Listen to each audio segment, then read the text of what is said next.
చాలా బాధాకరం. ఎస్ఎల్బిసి ఘటన అనేది చాలా దురదృష్టకరం. మేము రాజకీయాలు చేయట్లేదు. రాజకీయాలు చేయదలుచుకుంటే సంఘటన జరిగిన రోజే గగ్గోలు పెట్టేవాళ్ళం. సంఘటన జరిగిన రోజే అక్కడ వెళ్ళి రాజకీయం చేసేవాళ్ళం. వాళ్ళు బతకాలి, సహాయ చర్యలు చేపట్టాలి, ఇబ్బందులు కలగొద్దని ఒక్క మాట కూడా మాట్లాడకుండా 6 రోజులు సమయం పాటించడం. ఒక్క మాట మాట్లాడలేదు. వాళ్ళు ఎప్పుడైతే రాజకీయం చేసిండ్రో అప్పుడు మాట్లాడాల్సి వచ్చింది. నిన్న మేము పోయి చూసిన తర్వాత ఎంత బాధ కలిగిందంటే, ప్రభుత్వ చర్యల వల్లనే ఈరోజు అక్కడ వాళ్ళు ఒకవేళ చనిపోయి ఒక్కొక్క శవం వస్తుంది. ఇప్పుడు చనిపోతే దానికి కారణం ప్రభుత్వమే అవుతుంది. ప్రత్యక్ష సాక్ష్యాలు మేము కలిసినాం. నిన్న ఆ రోజు నైట్ డ్యూటీ చేసిన వాళ్ళని కలిసినాం. నైట్ డ్యూటీ దిగిన తర్వాత మీరు పోవద్దు, కూలుతుంది, పోవద్దు అని చెప్తే ఏం కాదు నడుస్తూనే ఉంటుంది ఇట్లా అని చెప్పి పంపిన సంఘటన. పోయిన తర్వాత ప్రత్యక్షంగా కూలుతుంటే పక్కన ఉన్నటువంటి వాళ్ళు కూడా కలిసినాం. నిన్న చాలా టీవీలు కూడా, TV9 కావచ్చు, అన్ని ఛానళ్ళు కూడా ప్రత్యేకంగా వాళ్ళతో మాట్లాడేటప్పుడు వాళ్ళే ప్రత్యక్షంగా వాళ్ళు లైవ్ కూడా తీసుకున్నారు. ఈటీవీ, ABN, టీ న్యూస్ వాళ్ళందరూ కూడా. మేము సీక్రెట్గా ఏం లేదు. అక్కడ 42 మంది రాత్రి డ్యూటీ చేసి వచ్చేటప్పుడు రాత్రి కూలుతుంది, నీళ్ళు వస్తున్నాయి, శబ్దం వస్తుంది, మీరు పోవద్దు అని చెప్పి మార్నింగ్ డ్యూటీ పోయే వాళ్ళని వాళ్ళు హెచ్చరించారు. అధికారులు కూడా చెప్పారు. చెప్పిన కనీసం 10 నిమిషాలు ఆగితే కూడా బతికేవాళ్ళంట వాళ్ళు. 15 నిమిషాలు, 5-10 నిమిషాలు ఆగితే కూడా. బయటికి వచ్చిన వాళ్ళు మాకు చెప్పారు భయంకరమైన శబ్దాలు వస్తున్నాయి అని చెప్పి, నీళ్ళు వస్తున్నాయని. అయినా పంపించారు.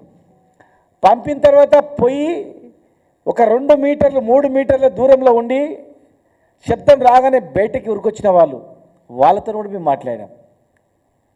వాళ్ళు అక్కడ పోయి ట్రైన్ దిగి డ్యూటీ దిగగానే నీళ్ళు ఛాయ్ తాగుతామంటే కూడా తొందర పెట్టారు. ఒక 5-10 నిమిషాలు ఛాయ్ తాగి నీళ్ళు తాగితే కూడా అది పడిపోతుండే. మేము బయట నుంచి బయట వచ్చేవాళ్ళం సార్. మేము దిగి 5 నిమిషాలు కూడా మమ్మల్ని ఉండనీయలేదు. మేము దిగి లోపలికి పోయినాం. లోపలికి పోయిన వాళ్ళు 8 మంది అక్కడనే పడిపోయినరు, అక్కడనే ఇరుక్కపోయినరు. బయట వచ్చిన వాళ్ళు మేము బయటకు వచ్చినామని. ఈ సమయం 6 రోజులైనాక కూడా 37 మంది తీయలేదు. మేము ప్రత్యక్షంగా చూసినాం. ఒక 10-15 గంపల మట్టి, పచ్చి మట్టి వచ్చింది. దీనికి ఏ విధమైన సవాల్కైనా మేము సిద్ధం. అక్కడ ప్రత్యక్షంగా సిబ్బంది కూడా ఉన్నారు. రమ్మంటే రేపు వస్తాం మేము. 6 రోజులకు మీరు 6 గంపల మట్టి తీసి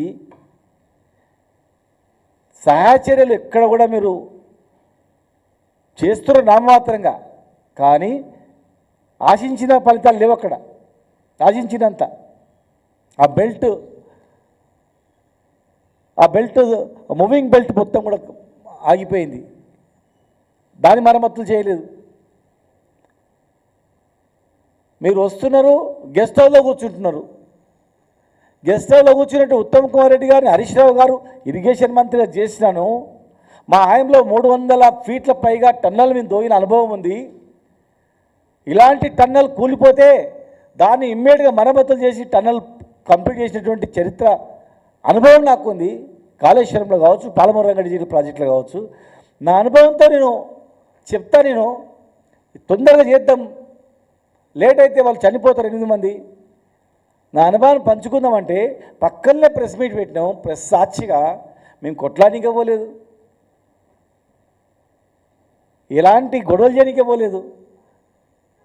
ఎమ్మెల్యేలు, మాజీ ఎమ్మెల్యేలు, మాజీ మంత్రులు మేము బాధ్యత గల వ్యక్తులుగా మేము అక్కడ పోయి మాట్లాడదామంటే కూడా కనీసం మాట్లాడడానికి కూడా మమ్మల్ని ఆహ్వానించలేదు.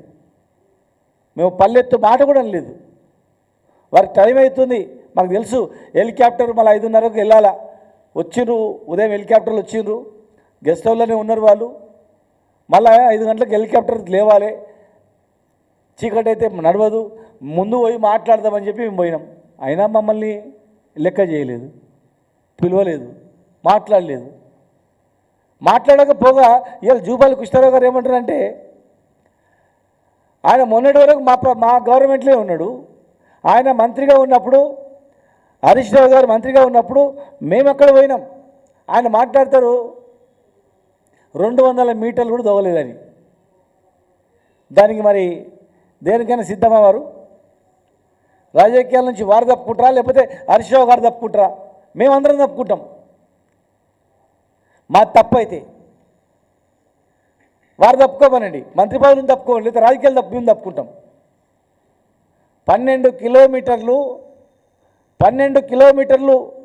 టన్నెల్ మేము తోవినాం. వారు మంత్రిగా ఉండి వారు కూడా వచ్చిండ్రు. అంటే ప్రాజెక్టుల మీద ఎంత అవగాహన ఉంది చెప్పండి వాళ్ళకు. 12 కిలోమీటర్లు అంటే 12,000 మీటర్లు. 12,000 మీటర్లు మేము దవ్వుతే 12 మీటర్లు కూడా తవ్వలేదంటారు.